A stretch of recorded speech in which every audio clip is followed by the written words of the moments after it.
Thank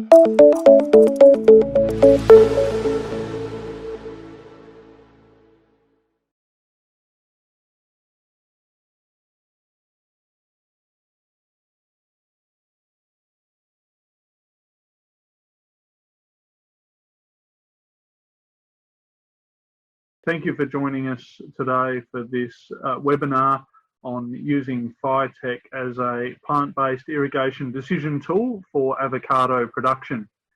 The agenda for the session today will be to take a look at the Firetech web user interface, have a quick look around that, and then we'll break down the basics of irrigation and talk about the typical factors affecting the irrigation demand on your trees.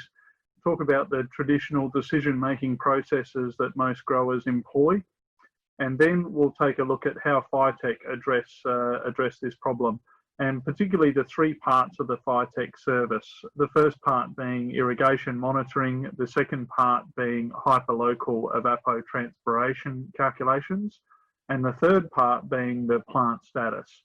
Then we'll take a look again at the Firetech user interface, both the web-based version and the smartphone version. For those that are on the call live, we'll then be covering pricing as it applies to the Australian market for next season. For our guests from North and South America, you'll need to contact Firetech in North America for pricing, but we'll just cover some indicative pricing for next season, and then finish with a quick summary and open it up to questions. Start with a look at the Firetech user interface as it applies through the web for the web interface. So the Firetech web interface is a cloud-based software, so it doesn't require special software to be installed on your computer. You just need access to a web browser, visit the Firetech website, put your username and password in, and you can access the information for your operation. So this particular operation here is a few citrus blocks that belong to one of our technicians, and we've got two blocks covered there, a navel citrus block and a Valencia citrus block.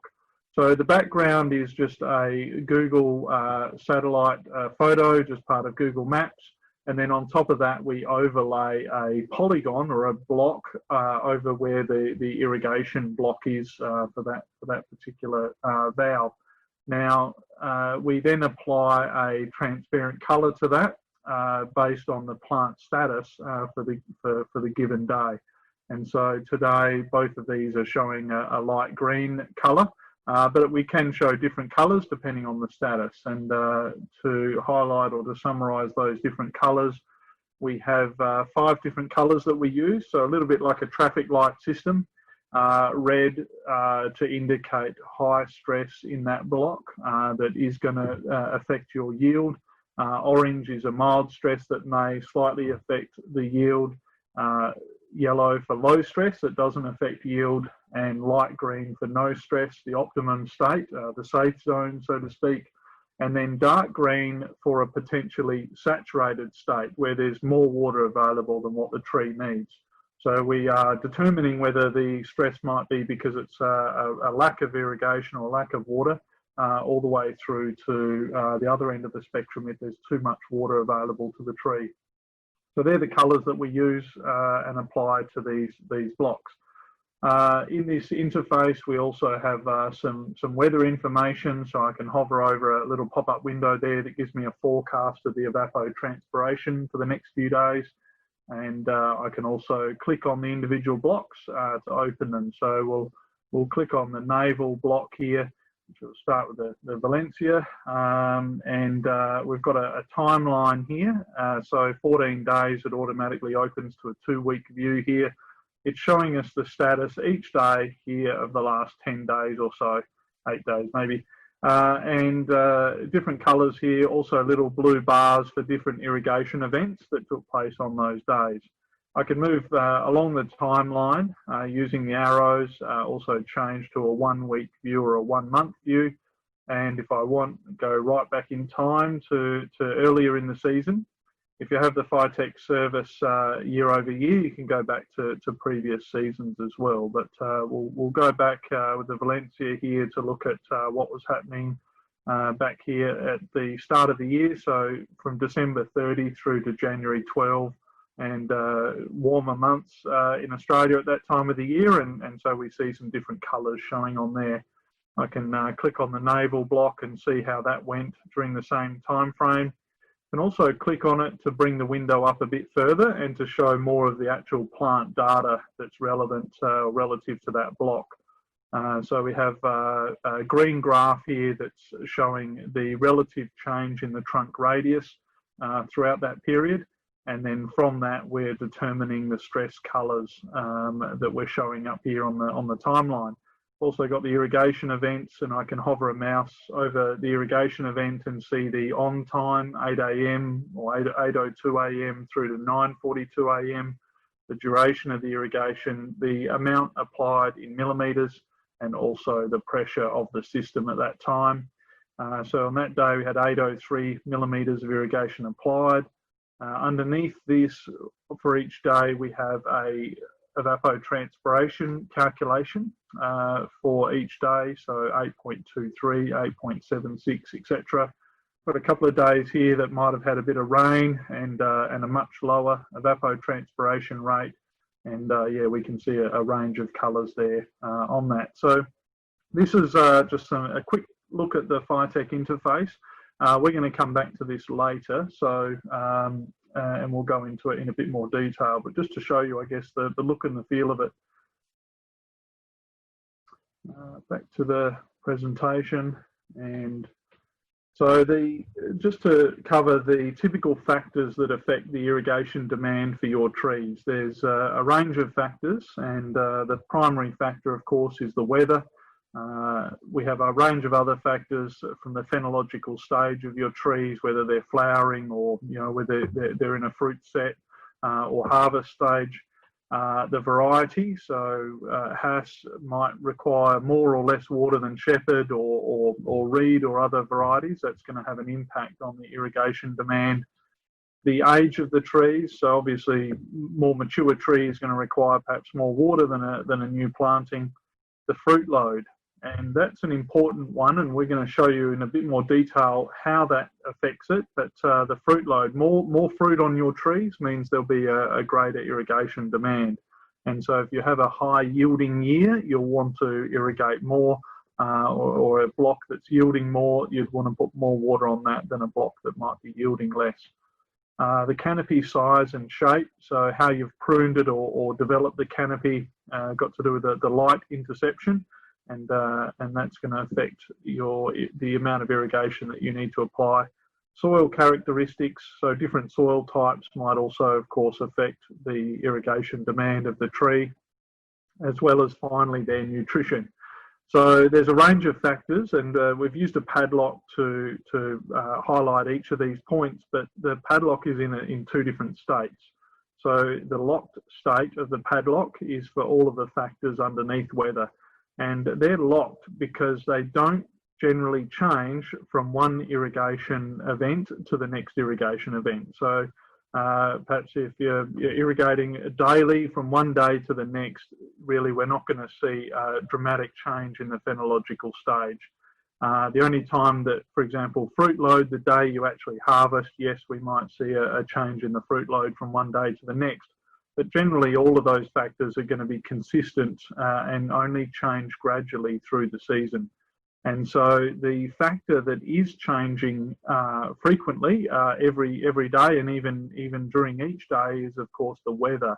So if it was possible to monitor the tree itself from one day to the next, and if we saw a difference in the behaviour of the tree from one day to the next, then we could generally attribute that change in behaviour back to the weather, because we wouldn't expect to see that phenological stage would necessarily change it from one day to the next. So we'll keep that in mind as we move forward, but they're the typical factors that affect your irrigation demand. Firetech service has been deployed in avocados for many years. In fact, it's the primary crop that we cover in our home country of Israel, where the Firetech service was developed. So the majority of avocados produced in Israel use the Firetech service as their primary decision tool. And now in Australia, since about 2017-18, I think we started in avocado in Australia. And over that time, we've spoken to our growers and asked them how they traditionally made their irrigation decisions prior to using our service. And they generally fall into these four categories. Now, it's not to say that anybody will use just one specific part of this, but generally all of the answers about how people make decisions, all of those factors that come into it fall into these categories. So first of all, the climate, of course, looking at weather forecasts from day to day. Some growers will get a bit more detailed and look at evapotranspiration calculations and maybe even crop factors, and we're going to look at that a bit more. We think there's merit in that aspect of assessing the climate based on evapotranspiration calculations. They might look to the soil, either with a dig stick or by hand or by eye, or even that's where a lot of growers might deploy some of their ag tech budget in purchasing soil moisture sensors to measure the moisture in the soil. But of course, it isn't. It's not a direct measurement of the plant. There's still a large guess involved in guessing how much moisture the plant needs or the trees need on that given day. And of course, that might vary from block to block, etc. So still, it just tells us how much is maybe available to the tree. Doesn't really tell us how much it needs. On the plant side of things, we have the visual signs that a grower will typically look for, maybe wilting, yellowing, and these days perhaps even looking to imagery, drones or satellites or plane imagery to determine the stress level in their trees. And it is true that there are imagery aspects of either NDVI potentially or heat stress maps that come from temperature and temperature levels that can indicate when trees are stressed, just like wilting indicates that a tree is stressed. But for those factors, it would be much better to avoid them in the first place rather than waiting for them to happen. So at Firetech, we think it'd be better if we can help a grower avoid the stress in the first place than have to wait for it to appear. And generally, you don't want to be making your irrigation decisions only once you see stress. You want to avoid it. So as great as some of these imagery technologies are, they still only can detect it when it's basically visible, when it's too late. So the other plant-based method there, pressure bomb, that can be used by some growers using scientific instrument to measure the water pressure effectively, or stem water potential inside of the leaf, and making irrigation decisions based on that. But that as a tool for a commercial operation generally isn't viable to use that on a frequent daily basis across a large area, just at how time consuming it is, and that the measurements need to be taken at a very narrow window of the day. So then we move to the human aspect, the last one there, and of course knowledge and common sense come into it. If you have a hot day, you might irrigate more than you might irrigate on a cooler day. You might give older trees more water than a new planting. And then finally, experience. And the experience that you have perhaps as a grower that's come over many, many years is effectively come through a process of trial and error. You've applied irrigation, and then you generally have to wait until the end of the season when you harvest the crop to see what the effect of that decision or that decision through the season has been. So the learning cycle for that experience is a full season normally, or a year. And it'd be much better if we could shorten that down, and that's really what we aim to do with the Firetech service, is change that experience from a 1 year basis down to a 1 day, or at least once every few days if you're irrigating every few days. So try and change that learning cycle right down to a very short time frame, so that you can gain that experience a lot faster. So they're the traditional approaches to the irrigation decisions. The next thing we'll look at is the first part, or the first part of the Firetech service is irrigation monitoring. And we monitor the irrigation system using an irrigation sensor. It's a pressure transducer that's installed in the drip or sprinkler line. So it's compatible with any pressurized irrigation system. It's a wireless sensor. It has its own batteries and radio module. We don't have to worry about trying to hook it up to mains power or a solar panel or anything like that.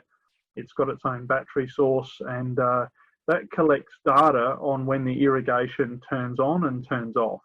So we can monitor the time of the irrigation events. It's then converting that time of irrigation to an amount, to a millimetre amount or inch amount if you're in North America, based on a millimetre per hour factor for your operation or for that particular block. So we look at the spacing of your sprinklers or drippers, the spacing of your rows, calculate how much irrigation is being applied for each hour, and then we multiply the time of your irrigation events by that factor. Once an hour, we also record the actual pressure in the system and report that back to the grower using that web browser or a smartphone interface. And we also use that to create some custom alerts. So this is the first sensor that's deployed in the orchard, and this hardware, the sensor, belongs to Firetech. So we, as part of our service, provide all of this hardware belonging to us. We accept the liability for it. That pressure transducer is an appealing chew toy for foxes. And so if a fox does chew on that and damage it, we accept the liability for that. If the batteries go flat or any other environmental or animal damage happens, then we accept the liability for it.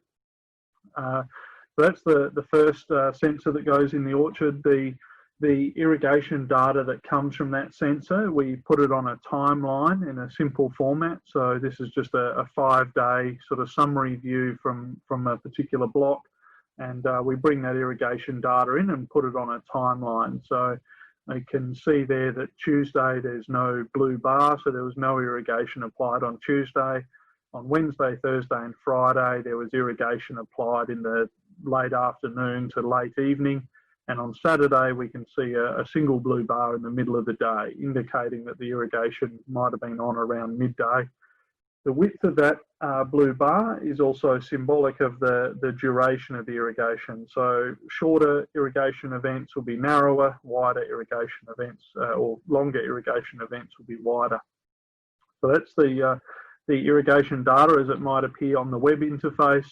We also display it through a smartphone app, and this is just a partial screenshot from the smartphone app, just a little view there of the little blue bars on the timeline, and we can click on one of those and understand the on time, off time, duration, amount applied, as well as the pressure in the system. We also apply some machine learning algorithms to this data, so we can see if you have, if we're monitoring multiple blocks in the same irrigation shift, then our system will learn that those blocks get irrigated together, and then if it sees something change, it will create an alert. And so the first alert might be created for deficient irrigation. So if one of the valves doesn't come on when it normally should, if we see that valve 21 and 22 turn on together, and they've always done that, and then one day valve 21 doesn't turn on, then that will create a deficient irrigation alert and alert you that maybe something's gone wrong there. Similarly, if a valve gets stuck on after the shift is finished, then that will also create what's called an over irrigation alert. So just some simple alerts using some basic machine learning algorithms. The other alert that we create is a low pressure alert. So using the pressure data coming in from that block, remembering we're collecting that pressure, the actual pressure in the system once an hour. So if we see that the pressure drops below a certain threshold, about 60 kPa, that will trigger a low pressure alert. But also if the pressure drops below a moving average, so over the last 10 hours or so of irrigation, that might be 10 1-hour irrigation events or one 10-hour event, we look at the median pressure for that 10 hours. And if the new irrigation event, if the pressure is 20 or 30% below that, that will also trigger a low pressure alert, perhaps alerting you that maybe a filter's getting blocked, or perhaps also that too many valves in your irrigation system are turned on at once, and therefore the overall pressure is dropped. So just some simple alerts there, but very valuable, and that knowledge of knowing that your irrigation turned on and off when you intended it to. Now, this is valuable data by itself. It's the first part, I guess, of the Firetech service is monitoring how much irrigation you're applying. The second part of the Firetech service is the evapotranspiration calculation. And evapotranspiration, you can go away and research this in more detail if you like later. But in summary, it's the evaporation, the water loss through evaporation from the soil, as well as transpiration from the plant. So it's not just evaporation pan. Don't confuse it with just an evaporation pan. That's just part of the equation. It's also the water loss through transpiration from the plant. And it's calculated for turf, and turf is used because it's a two-dimensional crop. It doesn't have a row spacing. We don't have to worry about the fruit load on it. It's evergreen and shallow rooted. So it's a standardized approach to calculating the water loss for a particular site, is to do it as if it was a turf farm. Over the period of the day, it factors in the cumulative effects of temperature, relative humidity, radiation and wind speed for each hour of the day. And at Firetech, we use a proprietary algorithm to create this. And we use hyperlocal data that comes from IBM, the weather company, to create then a forward-looking prediction for your operation. And there is a standardized method used, the Penman-Monteith method. That's a widely published formula used by many companies. We found errors in that as we applied it then to standing tree crops and vine crops. So we created our own algorithm that's part of the Firetech service. To make this relevant for your operation, because we are talking, I hope, to avocado growers and not turf farmers, we need to understand the tree spacing, variety, size, age. All those factors that we mentioned on that first slide are going to affect how we would apply this evapotranspiration data to your operation. And there have been some universities and research institutes that have created some crop factor charts that you can use to apply to this evapotranspiration calculation.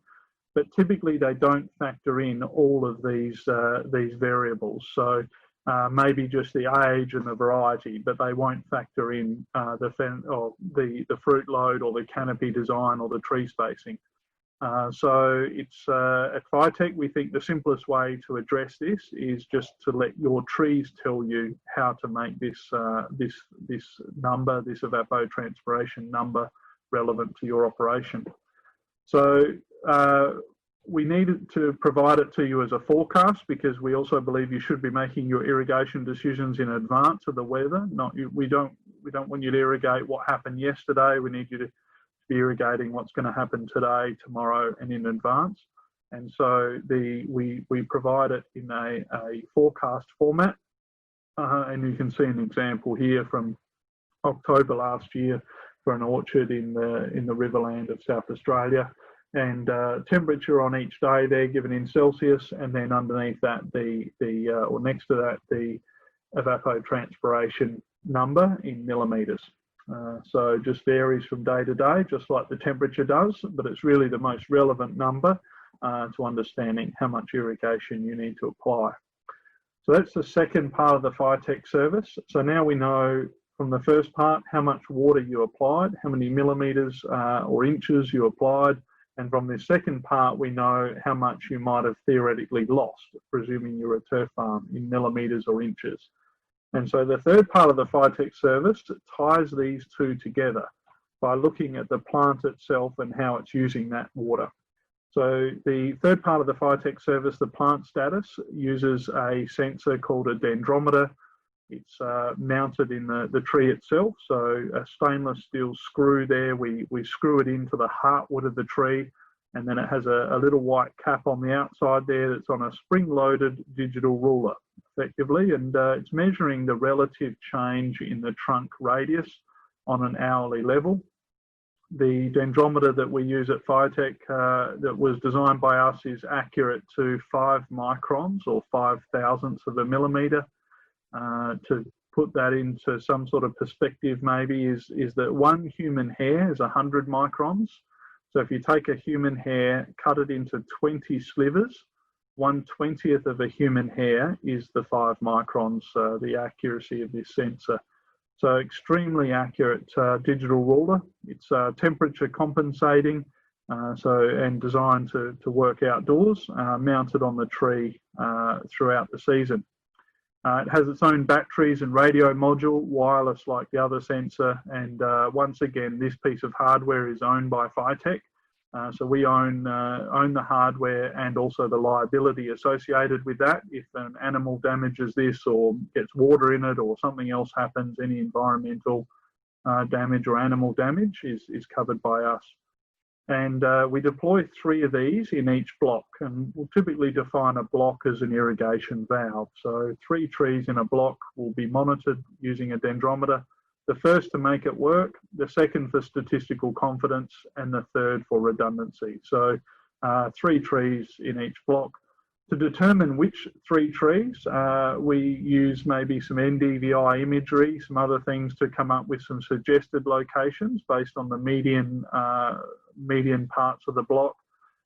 However, at the end of the day, it's ultimately up to you, the grower, to choose the 3 trees. They just need to be typically 3 consecutive trees in a row for us to monitor. So to understand a bit about how this sensor works and how it relates to the productivity of the tree, we have this little pictogram. So here we see on the left side of the page 6 a.m. and on the right side 6 a.m. So we'll think of this like a timeline. The left side of the page is the daylight hours and the right side of the page the nighttime hours.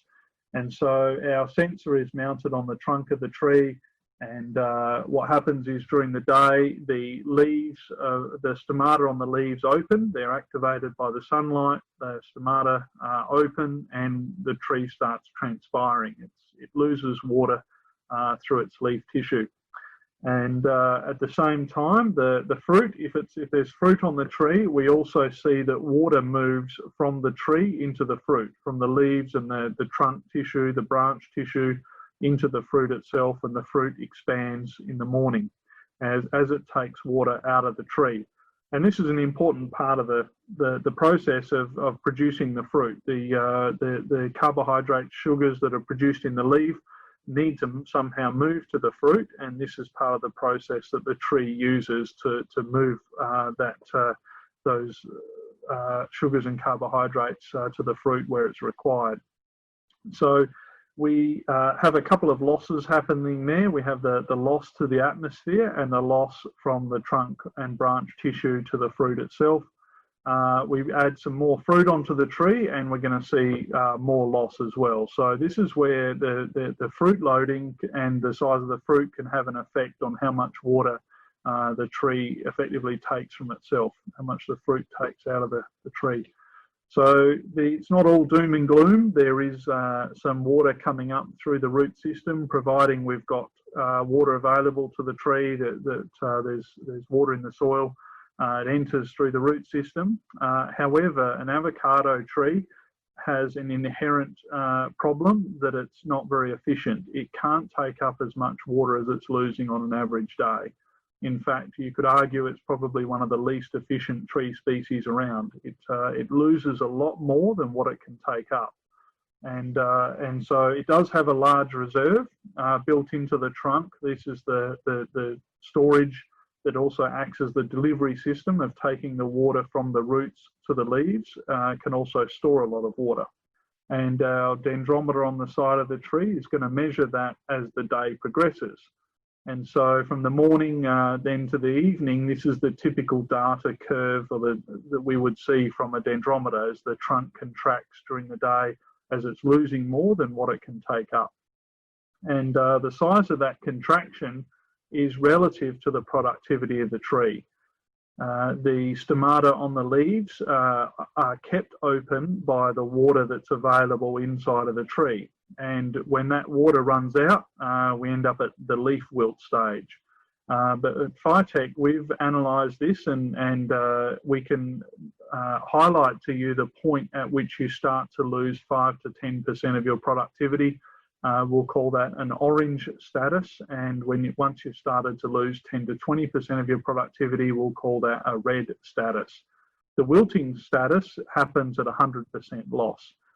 So our red colour that we will highlight to you as the status of the tree is at that early stage of losing productivity as the stomata start to close, not quite enough water to hold them fully open, they start to close, and there's less carbon dioxide able to come in, that key building block we need for carbohydrate production.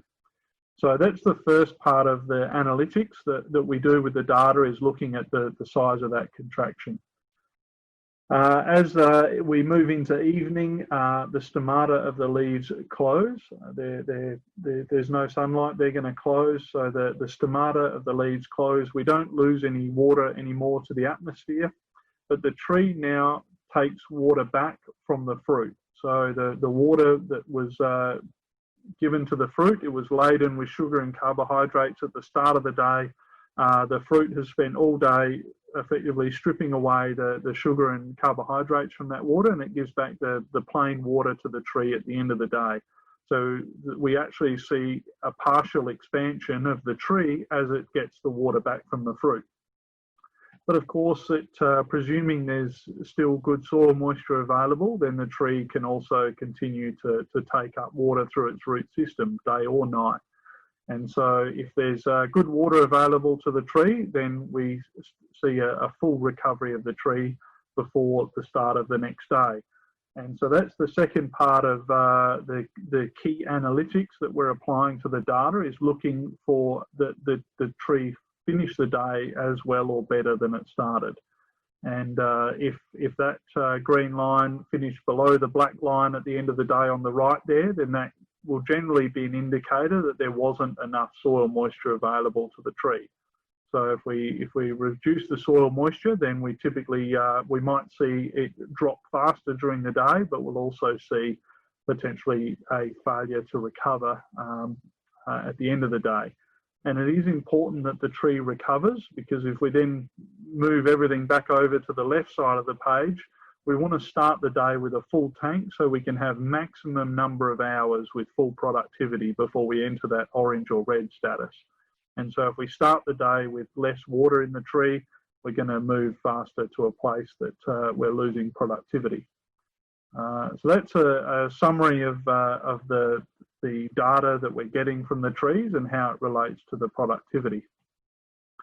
Now, to bring these all in together, that was the third part of the Firetech service, to sort of bring it together and show you in an example how a grower can tile this together and make a better decision. We'll come back to our 5-day timeline here.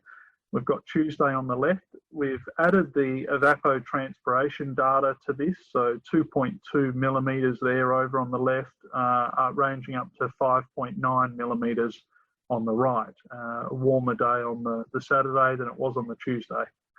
So that's the first piece of data there, the evapotranspiration data. We'll then bring the plant data into this. So this is the average of the 3 trees that we're measuring in that block.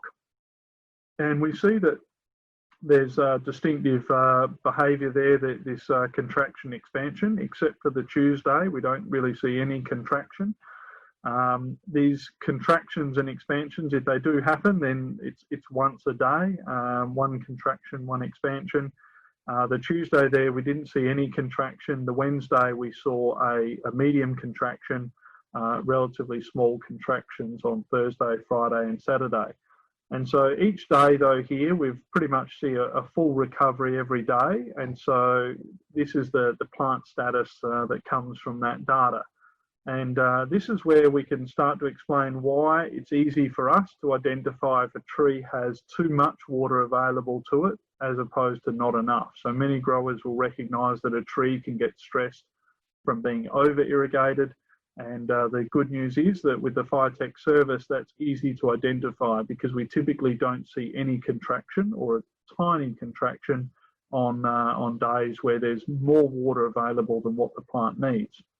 Now, the Tuesday there, dark green, it was a very low evapotranspiration day, so there was very little demand on the tree, so it sort of doesn't surprise us maybe that that was dark green.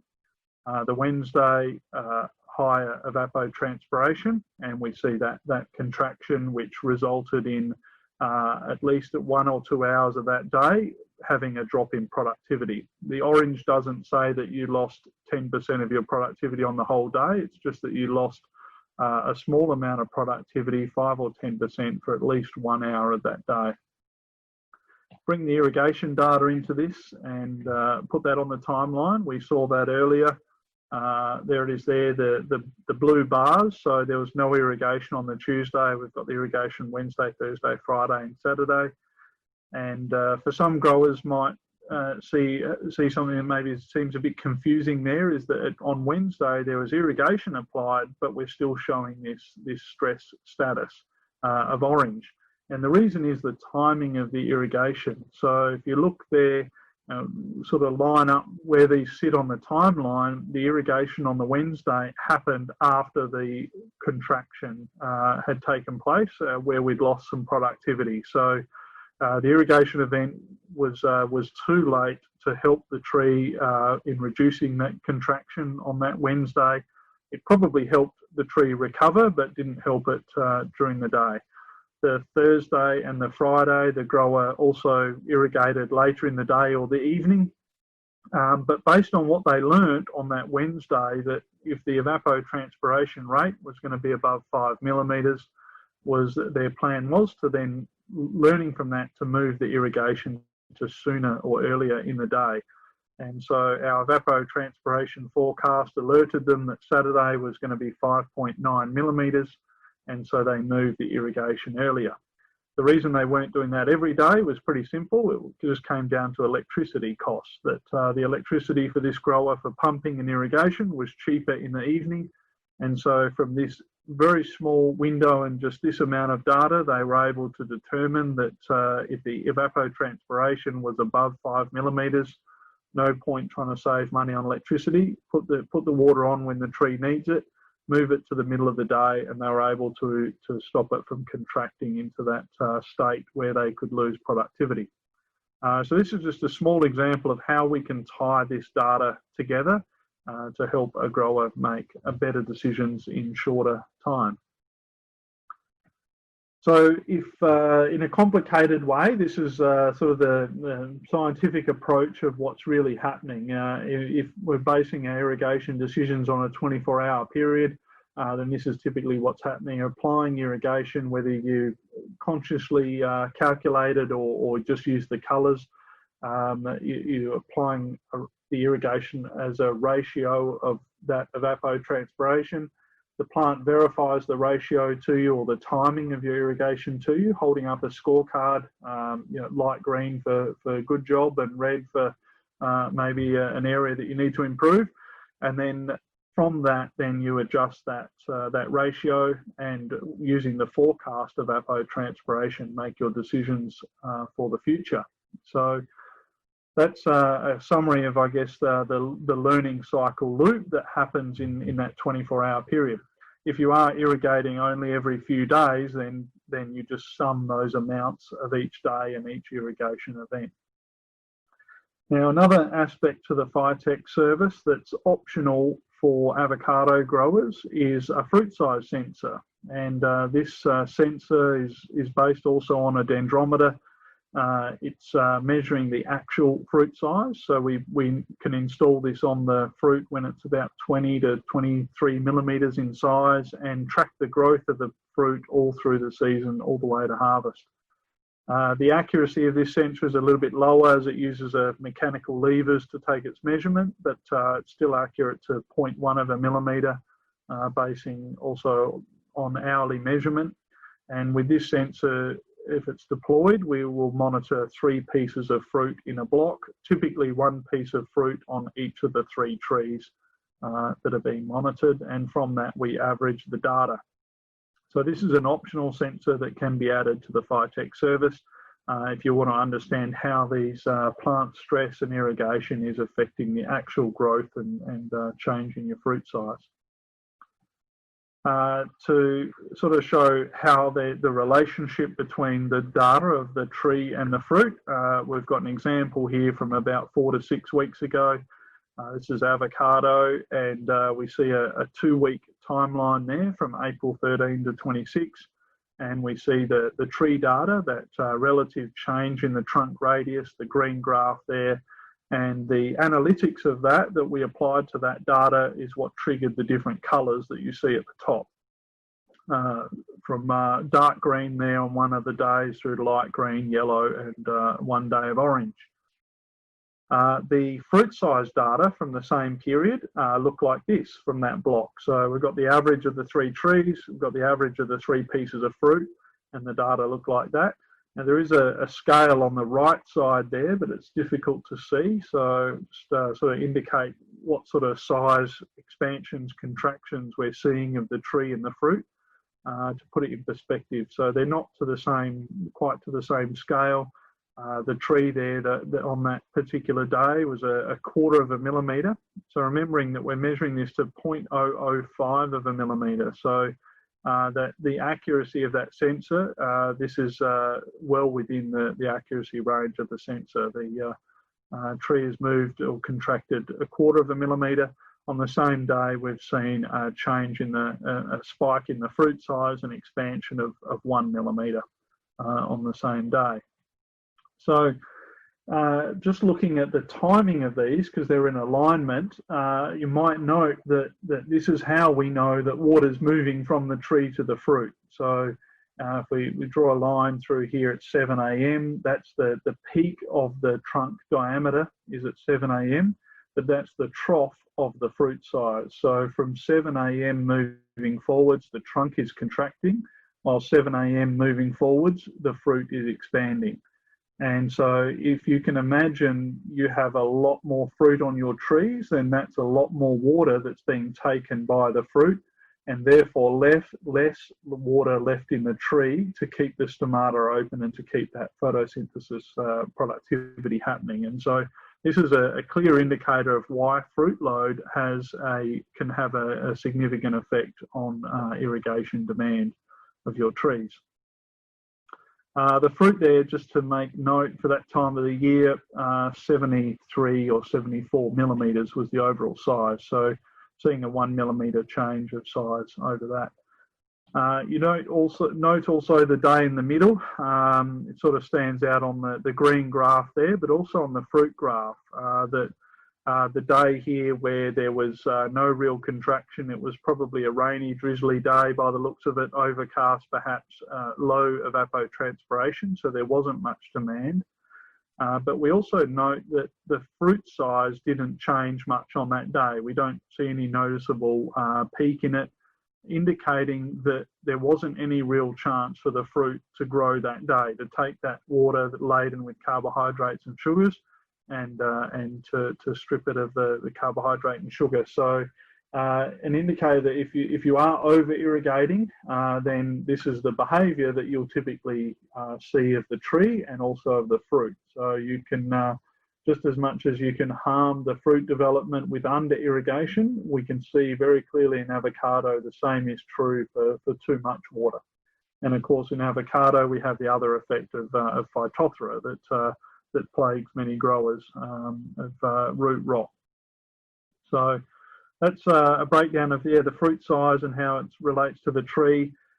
This is the summary view. So we saw earlier the live version. This is a summary view just showing a different time of the year when we actually were able to see some different colours. At the moment, coming into winter in Australia, there's not a lot of activity in the trees. This screenshot was taken for an almond orchard in Loxton, South Australia. We'll have a look at this later, but this is on a particular day where there was different status in each block, and so it's very easy from that to identify which blocks may need your attention and which blocks may need more water, or maybe water at a different time of the day. The service is relevant for a whole bunch of different crops, from tree nuts all the way through, obviously, avocado, grapes, citrus, stone fruit, etc. So if you do have an operation where you're growing other things other than avocado, there's a good chance the Firetech service can be applied to that, and that all of your data can be seen in the one overview screen. If you are growing different crops, of course, we do apply different algorithms to those crops, but the same principles apply, and you can see it in the same user interface. So we'll jump back now and have a look at the live website again. So this was our citrus block that we saw earlier. I'm actually going to open a different one. We'll look at this orchard here. This is the Centre of Excellence orchard. It's actually an almond orchard. I don't have any live avocado demo data. We do have a lot of avocado growers using it, but their data belongs to them. So this is a demonstration site for the almond industry, but the same principles really apply. It's all typically young trees here, but there's about 30 blocks, each block just named by the valve number. It's very creative. And we can see the different status there, that today we've got 15 dark green blocks and 13 light green blocks. And we can click on any of these to open the data for that particular block. What we'll do is this time of the year, there's very little activity. These graphs sort of auto scale to fit on the page, but they're sort of heading into dormancy. So we'll jump back to earlier in the year. Maybe the start of the year there is a good example. And we can see there, this is from the 6th of January through to the 19th of January. And we've got some days where they weren't irrigating, but maybe there was a bit of rain by the looks of it. And dark green status, light green, and then some warmer weather coming through here, and larger contractions triggering different colours. So on some days they were irrigating 2 irrigation pulses, and so we can easily hover over those and see the first one was 7 AM to 9 AM. The second one was 12:49 to 2:19. We can see the pressure at those different times for those different events. And at the top of that little window, you see the sum of the whole day. So there was a total of 3.5 hours, or 5 millimetres applied that day. Underneath, we see the evapotranspiration rates for this orchard for that particular day, and as well, of course, as the plant status. So these contractions here don't seem very large because the graph is scaled to fit on the page. These are younger trees, and just in that short time frame, based on the scale, I can see that they grew about 2 millimetres in 2 weeks. So they're growing about 1 millimetre a week on their radius. So the graph auto scales there. These oranges are actually, this contraction here is actually of a reasonable size, enough to trigger the orange status for that day. I can click on other blocks and see how they performed at the same time. So let's move that up there. So I've just clicked on valve 10 and I can see very different behaviour there. Also got the optional soil moisture probes installed in this block, so an option to the Firetech service, and we can see those in the data there. If I want to compare multiple blocks, I can keep clicking through them like this, or alternatively, if I've got lots of projects like this, we have a plot list summary view, so I can open that up, and this is the summary of each of the blocks, all shown in one place. We'll go back to that same time frame, weeks 2 and 3 earlier in the year, and we can see there this is at a warmer time of the year. We can see some different colours showing up there for different blocks. Valve 11 that we were looking at earlier shown there, along with valve 10 that we also looked at. So in this view, they're all shown stacked on top of one another. and it makes it very easy to identify any irrigation issues, particularly valves stuck on or off. So we do see that this orchard had a fairly significant infrastructure failure with their new irrigation controller. The Firetech service is independent of your irrigation controller if you have an automation system, but we can see that the irrigation controller left a whole bunch of valves stuck on overnight once the orchard manager had left and before he come back the next day. So it was very easily able to see in here that that issue becomes very apparent. Some more down here on the screen. So this is a place to quickly see a summary of what's going on.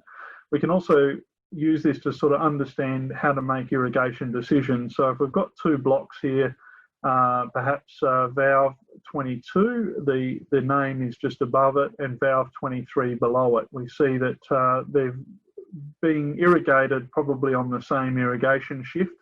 One is showing dark green status nearly every day except the last light green.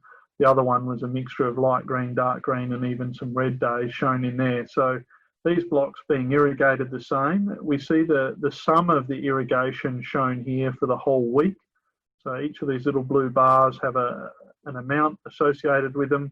We sum them up for the week. So one of them both got about 24 millimetres of irrigation. The system automatically divides that by the sum of the weekly evapotranspiration rate to give you the ratio that you actually applied, 0.4 or 0.41 in this case. And so the grower here saw that ratio was bringing a lot of dark green status. And so they reduced the ratio the following week a little bit, 0.37, and started to bring the red status in this block, but still maintain the dark green there. Now, presuming they're on the same irrigation shift, it might just be a matter for the grower to balance that to the best they can. Alternatively, they might consider putting them on different shifts so that they can give valve 23 less water than valve 22 going forward. But it becomes very easy to identify that here in the user interface. That's a quick look around the web-based version. I will now attempt a technological marvel and share my phone screen with you, and we'll have a look at the app for a smartphone.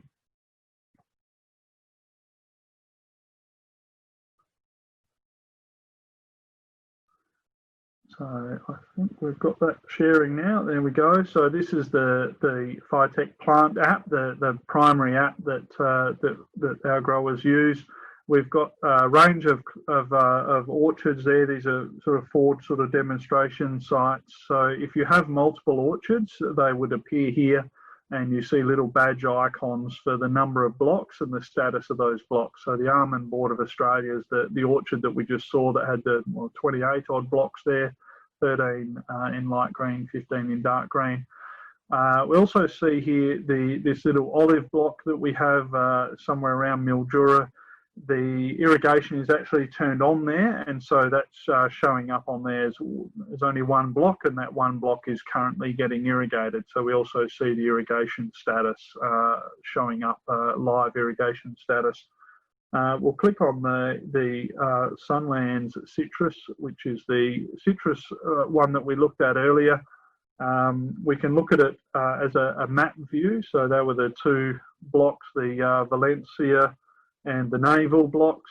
We can toggle between them to look at them individually. So if you've got different varieties and you want to see how they're performing, you can separate them by variety.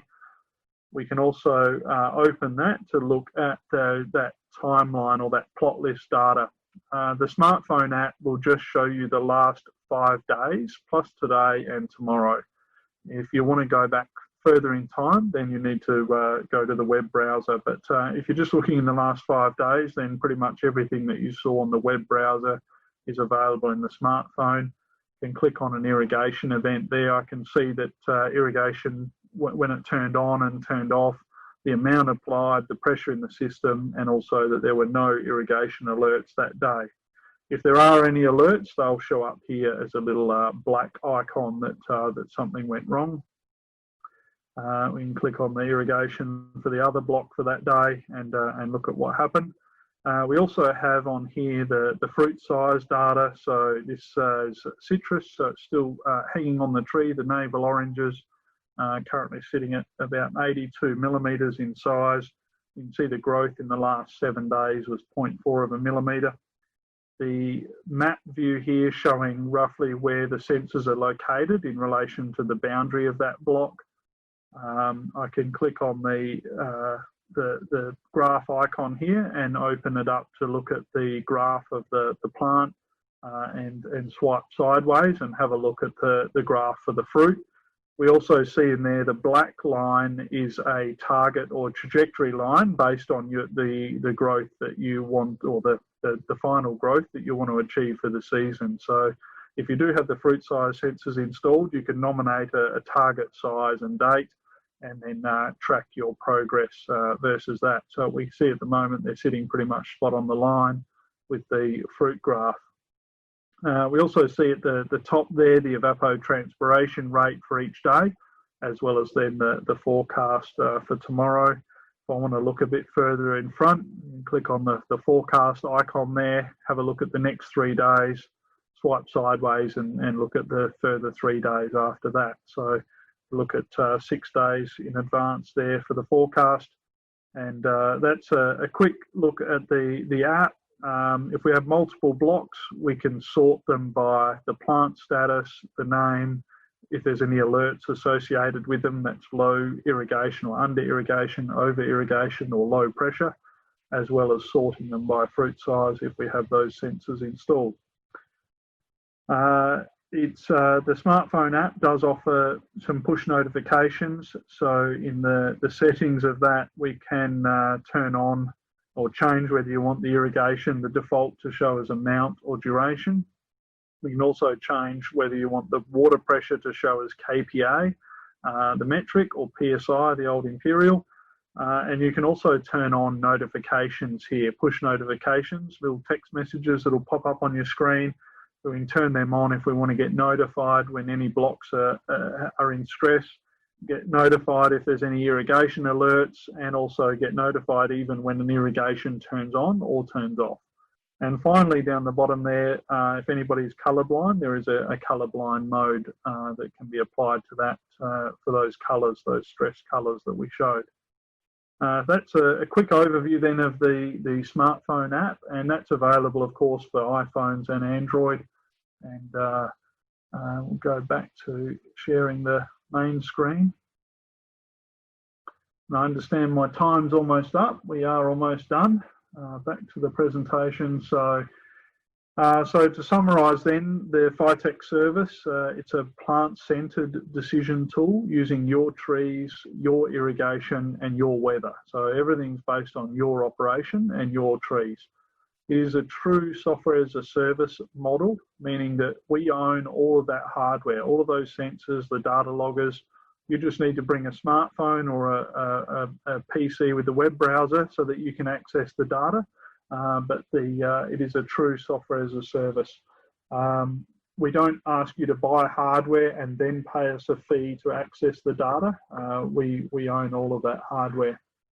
It's an all-inclusive service, so if you have additional staff or additional users required, there's no limit to how many logins we can create for your operation, and there's no limit to the support that you can request of us to use the service during the season. So we need to ensure that our clients are getting value out of it, so it's in our best interest, since we've invested in putting all the hardware there to start with, that we don't run away and leave our clients stranded. So therefore, it sort of comes down effectively to a low-risk service in that if it doesn't work for you, you haven't blown lots of money on hardware or sensors that you're not going to ever get any value out of. It's fully automated, so right from that irrigation data, collecting the irrigation data through the evapotranspiration, the plant status, the calculations, the delivery of that data to you on the smartphone or the web browser, there's no data entry required. little perhaps not entirely true. The only data entry that you can do is nominating, if you're using the fruit size sensors, the target size you want to achieve and the harvest date that you want to achieve that by. But apart from that, everything else is automated. And it's also a closed system, meaning you can't add or delete or alter the data, and neither can any of your staff. So it's fully secure. If somebody if you lose your phone or somebody hacks into your computer, they can't mess with your data. It's all stored securely on our cloud service. So that's a summary of the Firetech service, and I'm going to open it up to questions. So appreciate that we've gone just over time there, but if you have any questions, feel free to type them in now. We'll check that list, and if you'd like to ask a question in person, then I think there's an option of raising your hand. We'll come to them after we address this written question.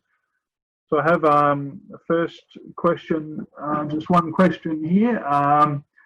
Let's read this out. How does the Phytech product work with fertiliser, fertigation, and can it tell me when to fertilise? So it's a good question. The Phytech service is really about making irrigation decisions. So we don't highlight in there how much you should apply fertiliser or when to fertilise. However, we can help you understand maybe the best time of the day to apply fertiliser.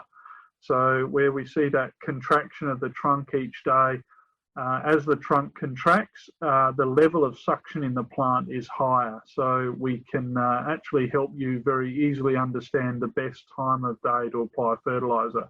But as for your nutrition requirements, you'll still need to refer to your agronomist or consultant or wherever you were getting your nutrition advice from before. Another question.